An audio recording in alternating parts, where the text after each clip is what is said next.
अस्सलामु अलैकुम वरहमतुल्लाहि वबरकातुहू। उम्मीद करती हूँ सब खैरियत से होंगे। अच्छा, ये मैं रिकैप करने की कोशिश करती हूँ। बहुत सारे पॉइंट्स आ रहे थे, मैं थोड़ा एक एक नज़र हर पॉइंट पे डाल के कोशिश करती हूँ रिकैप करूँ। देखिए, फर्स्ट तो ये कि हज़रत उस्मान रज़ी अल्लाह तआला अन्हु जो थे बहुत ही मेहरबान, खुदा तरस और अवाम दोस्त हुक्मरान थे, और हर कायद और लीडर को उनकी सीरत का मुताला ज़रूर करना चाहिए। सेकेंडली ये कि जो रहन-सहन, तमद्दुन, कल्चर वगैरह जिसे हम कहते हैं, उसमें जो पुरानी पॉलिसीज़ थी उनको उन्होंने नर्म किया, ताकि ईज़िली लोग अपना जो जैसे कल्चर है, जो इस्लाम के अगेंस्ट नहीं जा रहा है, उसको भी फ़ॉलो कर सकें और इस्लामिक टीचिंग्स को भी साथ में लेकर चल सकें, ठीक है? तो उसमें कोई बहुत ज़्यादा सख्ती वगैरह जो भी पहले से थी, उस पे फिर एक नरमी का पहलू जो है उन्होंने वो उसमें मतलब वो राह इत्तेदाल उन्होंने दिखाया, ठीक है? अच्छा, फिर जो है उसके बाद जो हिज़्ब इख्तिलाफ थे यानी अपोज़िशन पार्टी जब एक क्रिएट हो जाती है, तो उससे डील किस तरह करना है, वो उन्होंने बाकायदा उसकी तरबियत दी। और ये कि अगर कोई अपोज़िशन खड़ी हो जाती है, तो जब तक वो मुसल्लह होकर बगावत नहीं करती, ठीक है? सिर्फ़ मतलब तनक़ीद कर रही है, एतराज़ कर रही है बातों पर, सिर्फ़ इस हद तक रहती है, तो उसको छूट देनी चाहिए। इंतकाम का निशाना नहीं बनाना चाहिए, ठीक है? अच्छा, फिर ये है कि हज़रत उस्मान रज़ी अल्लाह तआला अन्हु हर दिल अज़ीज़ हाकिम थे, इसके बावजूद उन्होंने जो अपोज़िशन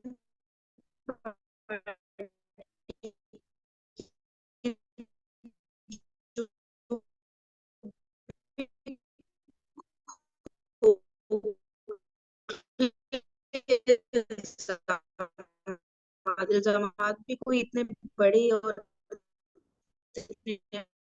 खतरनाक टाइप के नहीं, खोखले इल्ज़ामात उसकी खुली के ज़हन में बाकायदा सामना किया और हर इल्ज़ाम का बाकायदा उन्होंने जवाब, ठीक है? और जहाँ तक याद है उन्होंने कई दफ़ा जवाब दिया था इन इल्ज़ामात का ना, ठीक है? तो इस तरह से उन्होंने डील किया उन सवालात को, और रियाया परवर हाकिम का किरदार यही होता है कि जो भी इल्ज़ाम लगाया जा रहा है उनको इग्नोर नहीं करना, उनका आपने प्रॉपर जवाब देना है। फिर हज़रत उस्मान ने कुव्वत इक़्तिदार के बावजूद जितने भी उनके मुखालिफ थे, सियासी मुखालिफिन, उनके खून में हाथ नहीं रखे, ठीक है? और मदीना मुनव्वरा की हुर्मती में शरीक होने खुद को और दूसरे मुसलमान को हद्दुल इम्कान बचाया, ठीक है? अच्छा, फिर और इस पॉइंट पर साबित कदम रहने में अपनी जान जाने की हज़रत उस्मान ने परवाह नहीं की, सही? अच्छा, फिर हाँ, और फिर बताया कि एक ज़माने से ताकत आते ही खून मुस्लिम से बेदखल हाथ रखना हुक्म है।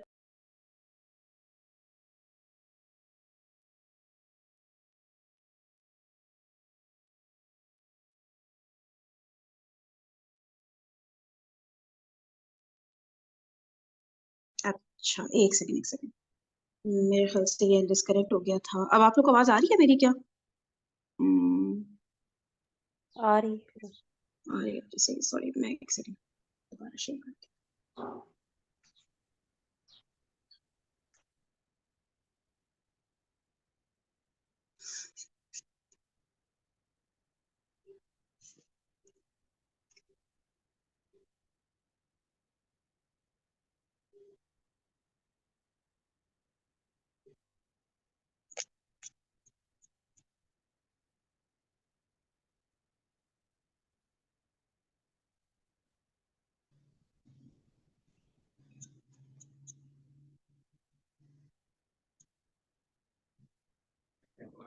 थोड़ा-सा अच्छा, ठीक है।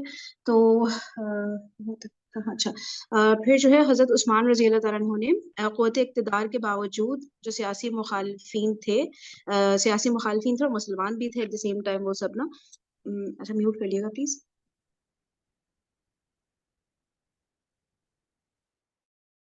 ठीक है, तो उनका जो है खून नहीं बहाया, ठीक है? और मदीना मुनव्वरा की बेहुरमती में शरीक होने से खुद को और दूसरे मुसलमानों को हत्तुल इम्कान बचाया। इस पॉलिसी पर साबित कदम रहने में अपनी जान जाने की परवाह भी नहीं की। सही?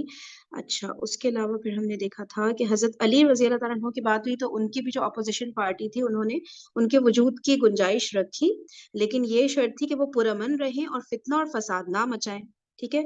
और इसी बिना पर आपने बागियों की बैत कबूल की, ख़वारिज को मोहलत देते रहे जब तक वो ख़ून-रेज़ी पर ना उतर आए, ठीक है? तब तक उन्होंने मोहलत दी थी उनको। उसके बाद उनको उनके कैफ़िर किरदार तक पहुँचा दिया था। अच्छा, फिर ये बात हो रही थी कि जंग जमल और सिफ़ीन जो है मुसलमानों की तारीख़ के 2 इब्तिदाई बड़े सानहे थे। اچھا، اور اس میں پھر یہ بتایا گیا کہ اس میں جو سیاسی کشمکش ہوئی اور ان جنگوں سے مسلمانوں کی نفسیاتی، فکری اور عملی تربیت کا ایسا کام لیا گیا جو کسی اور طرح ممکن نہ تھا۔ ان اختلافات اور مناقشوں کی وجہ سے سیاسی امور میں مسلمانوں کی ذہنی پختگی اور فکری و عملی تربیت کا جو سرمایہ مہیا ہوا وہ شاید جغرافیائی فتوحات کے کئی دروازے کھلنے سے بھی نصیب نہ ہوتا۔ ٹھیک ہے۔ اچھا، ان جنگوں میں مخالفین سے برتاؤ نے، اچھا پھر کئی فقہی مسائل جو تھے ان کے دلائل ان جنگوں سے پھر لیے جاتے ہیں کہ جب اس طرح کے مسئلے مسائل اب درپیش آئیں تو ان کو کیسے ڈیل کرنا ہے۔ ٹھیک ہے نا، کئی فقہی مسئلے مسائل نکلے ان سے۔ باغیوں سے متعلق اکثر فقہی احکام حضرت علی کی سیرت ہی سے لیے گئے۔ ٹھیک ہے۔ اچھا، اس کے علاوہ پھر ہم نے یہ پڑھا تھا کہ امام ابو حنیفہ کہتے ہیں کہ اگر لڑائی کے بارے میں حضرت علی کا اسوہ سامنے نہ ہوتا تو کوئی نہ جان سکتا کہ مسلمانوں سے لڑائی کے متعلق احکامات کیا ہیں۔ ٹھیک ہے نا، مسلمانوں سے جب لڑائی ہو تب کن چیزوں کو کنسیڈر کرنا ہے۔ اچھا، پھر یہ امام شافعی کا جو قول تھا کہ مسلمانوں نے مشرکین سے قتال میں رسول اللہ صلی اللہ علیہ وآلہ وسلم کی سیرت اختیار کی، مرتدین سے قتال میں حضرت ابو بکر کی سیرت اختیار کی، اور باغیوں سے قتال میں حضرت علی کا طریقہ اختیار کیا۔ ٹھیک ہے۔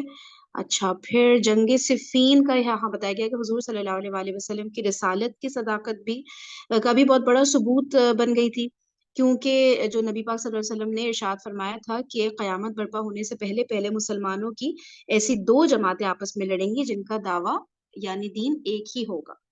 ٹھیک ہے نا، اور شارحین حدیث کے نزدیک اس پیش گوئی کا مصداق صفین میں شریک دونوں فریق ہیں، ایسی سچی خبریں نبی کے سوا کوئی نہیں دے سکتا۔ اچھا، پھر یہ تھا کہ ہاں جمہور علماء اسلام کے نزدیک مطلب وہی والی بات جو حضرت امیر معاویہ جو ہے اجتہادی خطا پر تھے، اور حضرت علی رضی اللہ تعالیٰ عنہ جو تھے وہ مطلب کہ ان کا اجتہاد صحیح تھا، وہ حق پر تھے۔ ٹھیک ہے، اور اس کے پھر پوائنٹس بتائے گئے کس طرح۔ نمبر 1، حضرت علی شرعی خلیفہ مقرر ہو چکے تھے، مسلمانوں کے تمام گروہوں پر ان کی اطاعت واجب تھی۔ ٹھیک ہے۔ نمبر 2 یہ کہ کچھ ایسی روایات حدیث میں موجود تھیں جن سے حضرت علی کا برحق ہونا واضح تھا، جیسے ہم حضرت عمار بن یاسر رضی اللہ تعالیٰ عنہ والی حدیث تھی کہ عمار کو ایک باغی جماعت قتل کرے گی۔ ٹھیک ہے، تو پھر وہ باغی جماعت حضرت امیر معاویہ رضی اللہ تعالیٰ عنہ کی تھی، اور جو دوسری جماعت ہوگی وہ حق پر ہوگی۔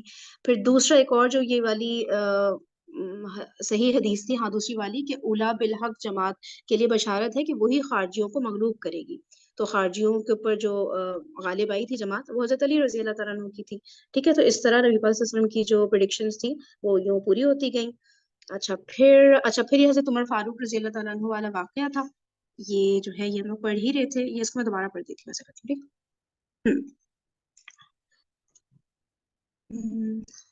یہ رہا، مسئلے کو ثابت کرنے کے لیے یہ دلائل کافی تھے، مگر اس کے علاوہ بعض قرائن بھی اس کے موعد بن گئے۔ مثلا حضرت عمر فاروق رضی اللہ تعالیٰ عنہ کے پاس شام کے ایک قاضی آئے، حضرت عمر نے آداب قضا کے بارے میں ان سے گفتگو کی۔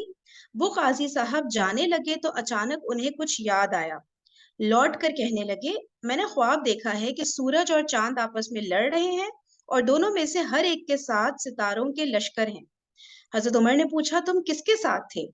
قاضی صاحب نے کہا، سورج کے خلاف چاند کے ساتھ۔ حضرت عمر رضی اللہ تعالیٰ عنہ نے کہا، نعوذ باللہ۔ پھر یہ آیت تلاوت فرمائی۔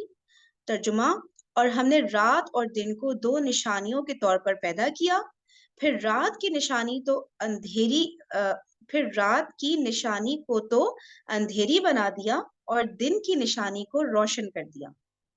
یہ کہہ کر حضرت عمر رضی اللہ تعالیٰ عنہ نے فرمایا، چلے جاؤ، اللہ کی قسم تم آئندہ کبھی میرے تحت عہدے پر نہیں رہو گے۔ بعد میں یہ قاضی صاحب جنگ صفین میں حضرت معاویہ کے ساتھ لڑتے ہوئے شہید ہوئے۔ اچھا، اس کا حاشیہ بھی کل پڑھا تھا۔ اس روایت پر یہ اشکال نہ ہو کہ حضرت عمر نے اگر قاضی کو معزول کیا تھا تو اس سے پہلے حضرت معاویہ کو شام کی گورنری سے معزول کیوں نہ کر دیا؟ در حقیقت اس روایت میں ایسا کوئی اشارہ نہیں کہ حضرت عمر کو یہ معلوم ہو کہ صفین کی جنگ ہوگی اور کن کن کے درمیان ہوگی۔ بس انہوں نے اتنا سمجھ لیا تھا کہ یہ قاضی صاحب کسی وقت کسی مختی جماعت کے ساتھ شامل ہو کر مصیب جماعت کے ساتھ لڑیں گے، اس لیے حضرت عمر نعوذ باللہ کہا اور احتیاطاً اسے معزول کر دیا۔ یہ بھی یاد رہے کہ روایت میں سندن ضعف ہے، اگر کوئی اسے بالکل نظر انداز کر دے تو بھی جمہور اہل سنت کے مسلک کے مضبوطی میں کوئی فرق نہیں آتا۔ یہ روایت فقط ایک ثابت شدہ بات کی تائید کے لیے پیش کی گئی ہے۔ اب یہ ذرا ٹیکنیکل پوائنٹ ہے نا، کہ مطلب اس جو روایت ہے مطلب ان کو حضرت عمر کو کوئی ایسا سائن نہیں ملا تھا یا کوئی ایسی حدیث نہیں ملی تھی جس سے ان کو یہ پتا چلتا کہ حضرت معاویہ کے خلاف ہی حضرت علی کی جنگ ہوگی، اور اس میں جو ہے یہ والے جو قاضی ہیں یہ حضرت معاویہ کی پارٹی میں ہوں گے، ٹھیک ہے، مطلب جنگ صفین ہوگی اور اس میں حضرت معاویہ کی پارٹی میں ہوں گے۔ تو ان کو یہ نہیں پتا تھا، ان کو تو بس ان کے سامنے جو ان کا خواب آیا تھا نا قاضی کا، اس کی بیسس پہ انہوں نے جو جج کیا اور انہوں نے جو بتایا ان کو کہ تم ایک خطا والی جماعت کے ساتھ ہوگے، لیکن یہ بالکل بھی حضرت عمر کو اس وقت آئیڈیا نہیں تھا کہ کون سی جماعت ہوگی، کون سی جنگ ہوگی، کس کس کے درمیان ہوگی، ٹھیک ہے، کیونکہ بات ادھر سے شروع ہو رہی ہے نا کہ حضرت معاویہ کو پھر انہوں نے کیوں نہیں معزول کیا تھا، جب ان قاضی کو معزول کر دیا تھا تو اس وقت تو حضرت معاویہ کا کوئی ذکر بھی نہیں ہو رہا نا، یہ قاضی جو بھی بات کر رہے تھے انہوں نے کوئی سائن بھی نہیں، کوئی انڈیکیشن بھی نہیں دی تھی کہ وہ حضرت معاویہ کی جماعت کے ساتھ ہوں گے، ان کو خود بھی نہیں اس وقت پتا ہوگا، تو حضرت عمر کے دور کی بات ہو رہی ہے نا، تو اس کے بعد حضرت عثمان کا دور آیا، پھر حضرت علی کا دور آیا، تب کی بات ہے نا، ٹھیک ہے، تو اس لیے یہ والا پوائنٹ نکالتے ہوں گے ڈیفینیٹلی اس سے، میرے خیال سے کچھ لوگ، تبھی اس کی وضاحت یہاں دی گئی ہے کہ حضرت معاویہ کو کیوں نہیں معزول کیا تھا حضرت عمر نے نا، فرحین ٹھیک ہے۔ ہوں فرحین لیکن مجھے نا ویسے تو خواب اور قرآن سے تعبیر نکالنا اور خواب کی تعبیر بتانا دونوں ہی ایک بہت کمپلیکیٹڈ اور ذرا مشکل سے وہ ہے کام، یہ آسان ہوں کام نہیں ہوتا، اس لیے ہوں کہ اس میں دونوں میں ذرا سی غلطی ہو جائے تو بہت بڑی غلطی ہو جاتی ہے۔ تو ہوں لیکن حضرت عمر نے نکالا ہے تو ظاہری بات ہے کہ کچھ ان کا ہوگا اس میں۔ تو جو مجھے ہوں ان کی تعویل سے سمجھ آئی، مجھے جو سمجھ آ رہی ہے وہ یہی ہے کہ وہ سورج روشنی ہوتا ہے اور چاند کے ٹائم ظاہری بات ہے اندھیرا ہوتا ہے، رات ہوتی ہے، تو ہوں وہ انہوں نے حق اور باطل کو مطلب کیا نا کہ بھئی وہ، مجھے جو سمجھ آئی ہے کہ وہ کہہ رہے ہیں کہ تم اندھیرے کو پریفرنس دے رہے ہو تو اس کا مطلب ہے کہ شاید تم حق کی طرف نہیں جانا اپنے آپ کو لے کے جانا چاہتے، لیکن جو انہوں نے ہوں اس کو اس سے ملا دیا مجھے نہیں پتا، یہ بہت بڑے ظاہری باتیں لکھنے والے ہوتے ہیں جو لکھتے ہیں، لیکن انہوں نے جو ہوں اس واقعے سے اس کو ملا دیا ہے وہ مجھے سمجھ نہیں آئی، اس لیے کہ یہ تو ان کا پرسنل تھا، اور حضرت معاویہ کو کیوں وہ کرتے خواب دیکھنا اور اس کو بتانا، اور پھر تو وہ تو ان کی ایک پرسنل ایکٹ تھا، مجھے نہیں سمجھ آئی کہ اس کو اس واقعے سے کیوں ملا دیا ہے۔ اور یہ بھی کہہ رہے ہیں بیچ میں کہ حضرت عمر کو جو ہے، حضرت عمر رضی اللہ عنہ کو پتا نہیں تھا کہ یہ سب کچھ ہوگا، تو وہ کہیں سے لگ بھی نہیں رہا اس میں کہ ان کو پتا، کہ کوئی ہنٹ مل رہی ہو اس واقعے، یہ واقعہ ہوگا بعد میں۔ یہ واقعہ تو ہاں نہیں، اس کی تو کوئی بات نہیں ہو رہی، لیکن بس بات یہی ہوں، جنرلی ہو رہی ہے کہ آگے جا کے یہ قاضی کسی جماعت میں شامل ہوں گے اور یہ خطا والی جماعت کی طرف ہوں گے، ٹھیک ہے، وہ بھی اور ان کا ایکچوئل میں پرسنل وہ یہی تھا نا، ہوا۔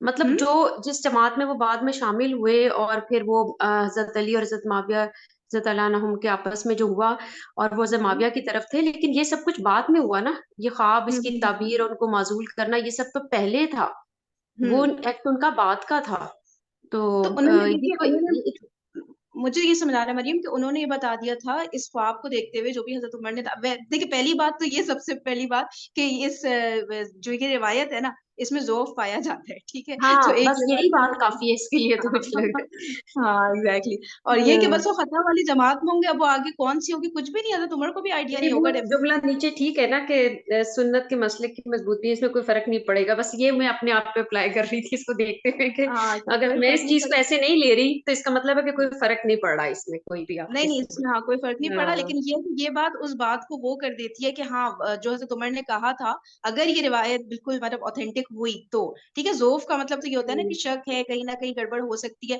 مے بھی ہاں، صحیح بھی ہو، ضعیف کر بھی نہیں اس سکتے لیے نا کہ تو، حضرت لیکن عمر، اگر ہم نہیں اس کو حضرت عمر رضی اللہ عنہ نے تو خواب کی تعبیر بھی بتائی اور پھر اس کو آیت کے ساتھ، مطلب وہ قرآن سے تعبیر نکالتے ہیں نا، وہ بھی ہاں اس کا ہاں ریفرنس بھی دے دیا، تو تو انہوں نے اس اس بات وجہ کی سے تو صحیح ہو ہاں، گئی نا، ارے آگے تو صحیح ہو گئی نا وہ بات، یہ ہاں بات ہاں، وہ ہو رہی ہے کہ آگے جا کے وہ صحیح ہو گئی، لیکن ہاں اب اس پہ ہم لوگ ہر جگہ پہ بیٹھ کے خواب میں کبھی اندھیرا دیکھے کبھی سورج دیکھے تو اتنا نہیں اس نہیں طرح نہیں، سے ہم نہیں کر سکتے، میں تمہیں یہی کہہ رہی ہوں نا کہ ہاں خواب کی تعبیر اور اس کی تعویل نکالنا یہ دونوں بہت ایک مشکل کام ہے، ہاں بالکل ہاں بالکل صحیح یہ بات آسان ہے کام نہیں ہے۔ वही तो जो सो हजरत उमर ने कहा, तो बात इवेंचुअली जो है वो सही हो गई, चाहे ये ज़ईफ हदीस हो या जो, बात तो सही हो गई कि वो खता पर थे ना इवेंचुअली, सही। लेकिन ये है कि ये अब सही, ये क्योंकि ये रिवायत ज़ईफ है तो पता नहीं अब ये काजी भी कोई काजी थे या नहीं देखो ना, थे, फिर क्या। ये बात वहां तक चली जाती है कि अगर आप इसको इस वाक्य को इस बात से रिलेट करोगे कि वो हजरत माविया वाली साइड पे थे, तो फिर आप वहां तक चले जाओगे कि हजरत माविया भी कहाँ गलत थे, क्यों गलत थे, कैसे गलत थे। तो ये फिर बात इस तरह चली जाती है ना, तो मुझे तो लग रहा है इसको ज़ोफ समझ के जो है ना, इसको इससे रिलेट करना ही नहीं चाहिए इस तरह बात हाँ, को। लेकिन लेकिन गलत हम्म। तो थे ना, ये बात में तो हमें कोई डाउट नहीं है ना, इज्तिहादी गलती पर तो वो थे। ये तो तमाम हम्म। उलमा मानते हैं, इसमें तो हमें कोई डाउट नहीं है ना, कि हजरत अली हक पर थे, है ना। हम्म। चले, और किसी ने कोई बात यहाँ पे कुछ कहनी है? ठीक है, ये पेज हो गया ना हमारा पूरा। ठीक है, जंग सिफ़ीन में हजरत मुआविया के साथ लड़ते हुए फिर ये जो काजी साहब थे ये शहीद हो गए थे। ठीक है, मतलब हजरत मुआविया की पार्टी में थे। हम्म, आगे चलते हैं। हजरत उमर बिन अब्दुल अजीज रहमतुल्लाह अलैह को भी एक जमाने में हजरत अली की तस्वीब में शक था।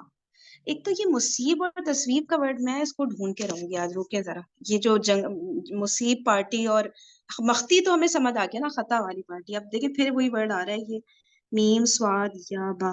एक मिनट में इसको ढूंढती हूँ, मुझे एक मिनट दे।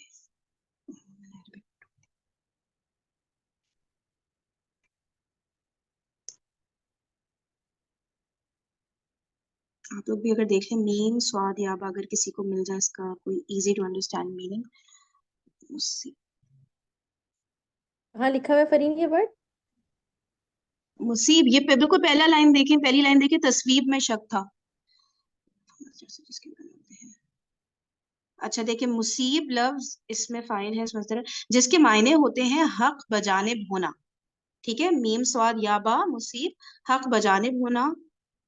सही है ना, तो मतलब हक पर होना हो गया ना, बस क्लियर हो गया। ठीक है, हक पर होना। अच्छा, तो अब ये कह रहे हैं कि हजरत उमर बिन अब्दुल अजीज रहमतुल्लाह अलैह को भी एक जमाने में हजरत अली की तस्वीर में शक था, यानी हजरत अली के हक पे होने में शक था। ठीक है, अब नंबर 1 ये लिखा हुआ है हाशिया, ये उस वक्त की बात है जब वो लड़के थे और मदीना में जेर तालीम थे। यानी उमर बिन अब्दुल अजीज की बात हो रही है। ठीक है, कि वो जो है लड़के थे और मदीना में जेर तालीम थे। उस जमाने में वो उमवियों की आदत के मुताबिक, उमवियों, ये देखिएगा पहला हाशिया की पहली लाइन है, उमवियों पढ़ेंगे इसको, बनु मैया उमवियों वाले के, हाँ हाँ हाँ, उमवियों, जो ओके ओके। बनु उमैया के थे ना सारे लोग। उस जमाने में वो उमवियों की आदत के मुताबिक हजरत अली पर तान भी कर जाते थे। आखिर मदीना में उन्हें हदीस पढ़ाने वाले एक उस्ताद ने उन्हें समझाया, अ, तो नादिम हुए और तौबा की। अच्छा, मैंने बहुत बुरा पढ़ा, दोबारा पढ़ देती हूँ। उस जमाने में वो उमवियों की आदत के मुताबिक हजरत अली पर तान भी कर जाते थे। आखिर मदीना में उन्हें हदीस पढ़ाने वाले एक उस्ताद ने उन्हें समझाया तो नादिम हुए और तौबा की। ठीक है, मतलब एक दौर था जिसमें उन्होंने, जब वो लड़के थे और तालीम हासिल कर रहे थे मदीना में, तब की बात है, तब वो ये समझते थे कि हजरत अली हक पर नहीं है। ठीक है, और उसके बाद फिर जो है उनके उस्ताद ने उन्हें समझाया, तो उन्हें जो है आखिर, हाँ, हदीस पढ़ाने वाले उनके कुछ साथ उन्होंने समझाया तो वो नादिम हुए और उन्होंने तौबा की। सही, मतलब कि मेरे ख्याल से इससे ये बताया जा रहा है कि उमर बिन अब्दुल अजीज मतलब इतना ज्यादा समझदार और उस तरह के थे, और वो भी एक वक्त ऐसा आया कि उन्हें भी लगा कि मे भी हजरत मुआविया की पार्टी राइट हो, हजरत अली अकबर थे, है ना। तो ये इस नहीं पॉइंट नहीं, जो है फरीन, जैसे हम जब बड़े होते हैं तो हम अपने इर्द गिर्द अपने अपने घर वालों को जिस चीज को जिस जैसा बोलते हुए सुनते हैं, हम उसी को बिलीव करते हैं ना, जब हम बड़े हो रहे होते हैं। फिर जब हाँ हम हाँ हाँ थोड़े मेच्योरिटी गेट पे पहुंचते तो हमें समझ में आता है कि नहीं यार, ये ऐसे भी नहीं है, हमारे अम्मा अब्बा कुछ ज्यादा एग्जैजरेट कर गए, या ये वैसे भी हम्म नहीं है, इतने बुरे भी नहीं है। यानी अब हम ये चीजों को समझ रहे हैं। हमने जो बचपन में या आज से 10-15 साल पहले हमारे जो दिमागों में जो कहानियां हम्म, जैसे के बारे में, शायद वो बहुत चेंज हो गई। ओके रिलीजन का ओके ओके। परसेप्शन हमारा खुद का भी चेंज हो गया। तो हजरत उमर बिन अब्दुल अजीज का भी वो यही बता रहे हैं कि व्हेन ही वाज यंग, जब वो टीनेजर थे, छोटे थे, तो उन्होंने अच्छा, अपने आसपास के लोगों को, उमवियों को यही देखा कि उस अली को जरा बुरा भला कहते थे। जो हमने नासबी ग्रुप भी पढ़ा था, वो उनके हाँ अराउंड ही ग्रो बढ़ रहे थे ना, आसपास ही थे। वो बोलते होंगे कि नहीं ये सही नहीं है, वो नहीं, तो वो भी उसी थिंकिंग से ग्रो हुए। लेकिन जब वो हाँ, मदीना गया, वहां पे उन्होंने इसको बारे में प्रॉपर इंफॉर्मेशन हासिल की, तो उनको समझ में आया कि ये गलत है ये बात। सही सही सही, हाँ हाँ हाँ, अब सही हो गया। हाँ मतलब कि छोटी एज में ज़हन पुख्ता नहीं होता, चीजें जैसे वही आसपास के एनवायरनमेंट से ही हम लोग इन्फ्लुएंस हुए हुए होते हैं ना। सही हो गया, हाँ, जज़ाकल्लाह खैरा। ठीक है, तो अच्छा फिर आ रहा है कि एक बार उन्होंने ख्वाब देखा, यानी हजरत उमर बिन अब्दुल अजीज ने ख्वाब देखा कि मैं हुजूर अकरम सल्लल्लाहु अलैहि वसल्लम के सामने बैठा हूँ, हजरत अबू बकर और उमर हजरत अबू बकर व उमर रजी अल्लाह ताला अन्हुमा भी तशरीफ फरमा है। इतने में हजरत अली और हजरत मुआविया रजी अल्लाह ताला अन्हुमा को लाया गया। ठीक है, कि आप पूरी सीन किस तरह बना हुआ है कि ख्वाब देखा उन्होंने उमर बिन अब्दुल अजीज ने कि हुजूर अकरम सल्लल्लाहु अलैहि वसल्लम के सामने वो बैठे हुए हैं। ठीक है, और वहां पर हजरत अबू बकर भी मौजूद है, हजरत उमर रजी अल्लाह ताला अन्हुमा, ये दोनों भी मौजूद हैं। और इतने में क्या होता है, हजरत अली और हजरत मुआविया वो एंटर होते हैं।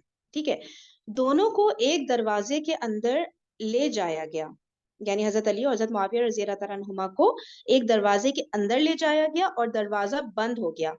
फिर अचानक हजरत अली बाहर तशरीफ लाए और फरमाया, रब्बे काबा की कसम, मेरे हक में फैसला हो गया। अच्छा, हजरत अली बाहर आए उस बंद दरवाजे से, और अब उन्होंने ये कहा कि रब्बे काबा की कसम, मेरे हक में फैसला हो गया। पीछे पीछे हजरत मुआविया भी बाहर आए और फरमाया, रब्बे काबा की कसम, मेरी बख्शिश कर दी गई। ठीक है, ये ख्वाब देखा। और इसका अ, अच्छा, ख्वाब का ये वाकया गालिबन, मैंने कहाँ कर दिया, ख्वाब का ये वाकया गालिबन तौबा ताइब होने के बाद का है। सही है। और क्या नीचे लिखा है, सीरत उमर बिन अब्दुल अजीज, सनदन इस रिवायत पर भी कलाम हो सकता है, मगर इसे भी फकत मुवय्यादात के तौर पर पेश किया गया है, ना कि असल दलील के तौर पे। सही है ना। हजरत उमर बिन अब्दुल अजीज ये ख्वाब ना देखते, या ये रिवायत ना होती, या कोई इस रिवायत को बिल्कुल मुस्तरद कर दे, तब भी मसला इसी तरह साबित रहेगा।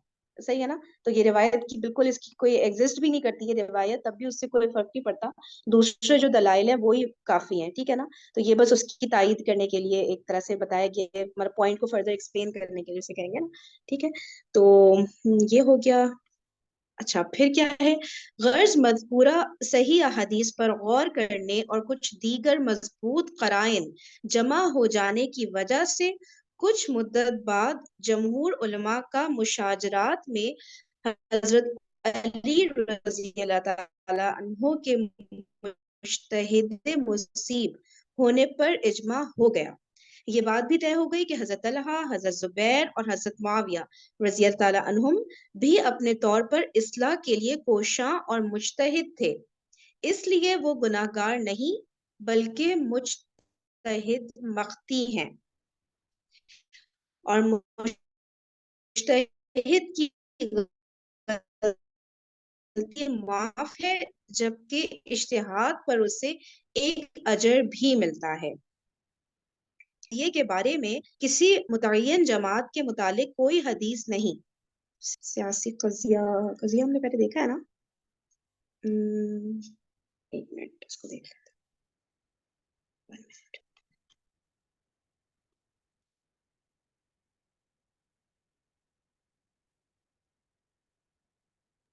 मेरे ख्याल से फरहीन ये है कि आगे जो बाकी जो लड़ाइयाँ हुई और मुसलमानों के आपस में या कोई इस तरह का कोई कॉन्फ्लिक्ट हुआ, तो उसके बारे में कोई इस तरह की कोई अहादीस या कोई उनको, मतलब किसी एक जमात को जिसे कहते हैं ना राइट या रॉन्ग करने वाली कोई अहादीस हमें मिलती नहीं। जैसे इस वाक़े की जो जंग सिफ़ीन या जंग जमल हुई थी, तो उसमें तो हमें ये कुछ अहादीस से ये रेफरेंस मिल जाता है ना कि कौन इज्तिहाद के मतलब किसने सही इज्तिहाद किया और किसने गलत इज्तिहाद किया, ये हमें मिल जाता है। लेकिन इसके बाद भी मुसलमानों की हम्म आगे भी जंगें हुई, हमने करबला का वाकया भी आगे पढ़ेंगे, तो उसमें हम्म कहीं भी उन वाकयात की कहीं भी वो कोई रेफरेंस उस तरह की नहीं मिलती कि उसमें इज्तिहाद किसका सही था और किसका इज्तिहाद गलत था। मेरे ख्याल से वो ये बात कर रहे अच्छा, इस यानी कज़िये का वर्ड फिर किस तरह समझेंगे? हैं। मौत से मतलब जो लड़ाई लड़ाई झगड़ा हुआ। तक में कज़िया ऐसे बयान या जुमले को कहते हैं जो या तो सच हो या फिर झूठ हो, मगर दोनों नहीं। कज़िये के लिए बयान का लफ्ज़ भी इस्तेमाल